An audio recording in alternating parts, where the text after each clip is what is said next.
You never have to go far in Mexico to find fresh flour tortillas. I'm making mine tonight to go with my spicy beans and the pulled pork. I'm starting with 3½ cups of plain flour, a teaspoon of salt, and ½ teaspoon of baking powder. Now I add ½ cup of oil and a cup of really hot water.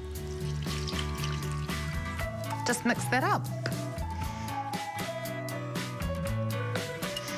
Just like that. It's such a simple dough.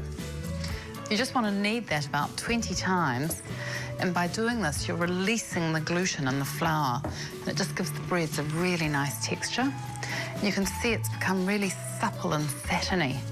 So I'm just going to put it back in the mixing bowl and cover it with a towel and leave it for about 15 minutes.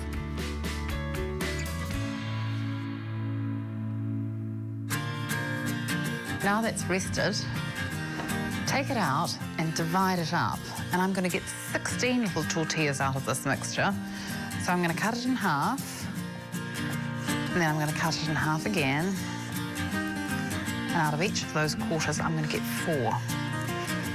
Just roll it into a little ball, and then as thinly as you can into a nice disc. Continue rolling out the breads, then heat a heavy pan and begin cooking them one at a time.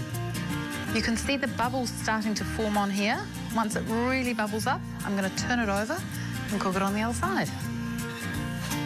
You don't need any oil in the pan because there's already oil in the dough. They'll only take about 30 seconds on each side. And just like that, you've got your own homemade tortillas.